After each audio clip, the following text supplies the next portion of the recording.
Hi, good afternoon again, and thanks again for the invitation. Today, I'm going to talk about the neglected but one of the critical risk factor for lung cancer indoor cooking. Today, I'm going to talk about the burden mechanism, level of risk related to lung cancer from household air pollution from solid fuel and lung cancer screening. Last year, WHO reported among adults around 11% of lung cancer deaths are closely associated with the use of kerosene or solid fuels. These figures show the burden of lung cancer attributed to households air pollution from solid fuel. You can see that the deep red is the highest rate among Asia and also Africa that usually represent the lower SDI region. But among America, North America, Western Europe, and Australia have the lowest lung cancer rate. Let's deep into gender. Among female households, air pollution from solid fuel is most common attributable factor for lung cancer among low SDI, Central, Eastern, Western, and Sub-Saharan Africa, and also the second common among low middle SDI and Oceania, also third common among South and Southeast Asia. In men, is also the second leading risk factor among the low SDI country and the third common among the low middle SDI and South Asia. This graph shows the burden among the 25 years from 1996 to 2021, the rate ratio of lung cancer. You can see the global downtrend from 1 to 6 with consistent decline across gender, particularly those with high SDI. But the rate among low SDI, you can see the female that's shown as the blue line is increased from 1 to 1.4. And the middle, also in the middle SDI, the female rate is lower slowly than male. Next, go to how does cooking create the indoor air pollution. From this, you can see the cooking can create the indoor emission from household combustion of coal that are classified as carcinogenic to human, and also combustion from biomass fuel, also classified as carcinogen as group 2A. Carcinogen in fossil fuel include organic substance like polycyclic aromatic hydrocarbon and heterocyclic amine.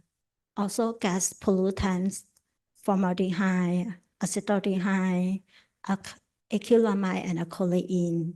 Also particulate matter as PM 2.5.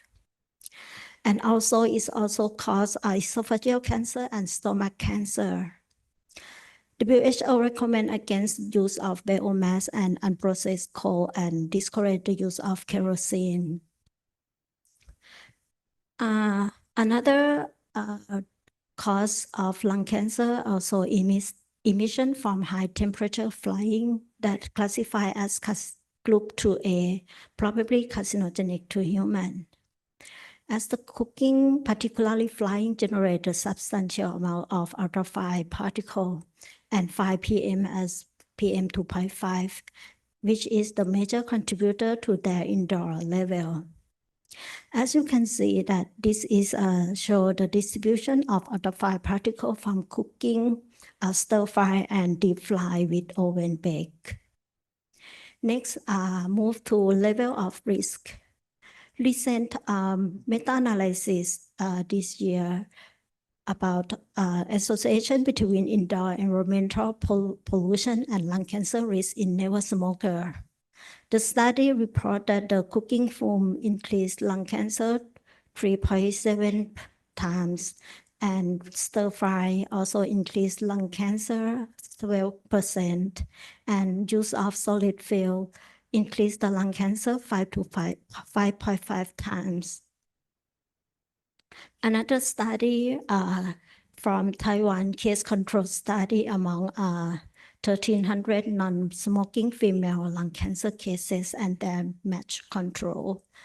Study on the impact of cooking oil fume exposure and fume extractor use on lung cancer risk in non-smoking Han Chinese women. This study, they use the cooking time year as the average daily time of cooking multiplied with a year of cooking and fume extractor use ratio.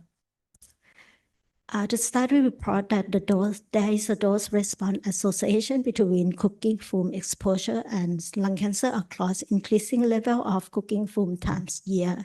As you can see, the longer cooking time year, the higher case lung cancer of odd ratio. This table shows the adjusted odds ratio of fume extractor used between lung cancer risk. It shows that the long-term use of a fume extractor in cooking can reduce lung cancer risk about 50%. It means if you use an extractor more than 2/3 of your cooking time, it can save your risk 50%.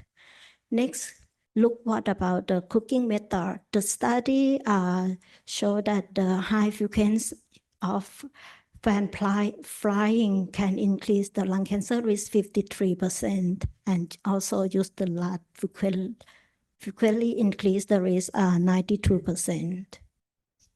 Next, move into onto the lung cancer screening.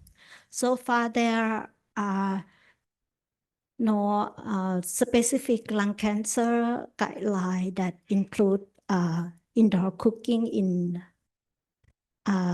many countries, but there are some like lung cancer guideline from China that are revised in 2023 that open for other significant lung cancer risk factor in certain high incident area. So the study that present from Dr. Long Jiang about screening and early detection of lung cancer in high risk insights from region with China highest lung cancer morbidity and mortality rate in last month our lung conference. He showed that in Shanwei, lung cancer, the indoor air pollution from heating and cooking is the primary risk factor. So the inclusion criteria for this program that implemented in 2014 include heavy coal exposure, regardless smoking history. The outcome in 2023 show that the lung cancer detection rate is 1.4%, which is higher than Nielsen and in LST study.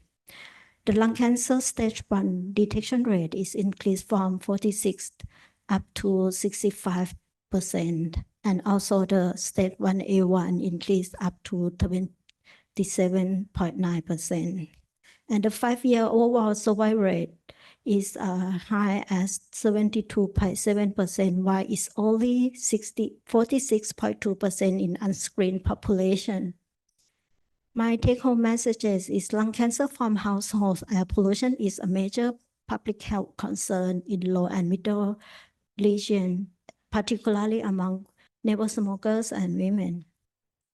Use of solid fuel and cooking oil fume significantly increase lung cancer risk with dose response evident across multiple studies. Long-term use of external vented hood or fume extractor can reduce lung cancer risk by up to 50%. And tailored lung cancer screening policy consider to include high-risk individual exposed to biomass fuel beyond traditional smoking-based criteria. Thank you.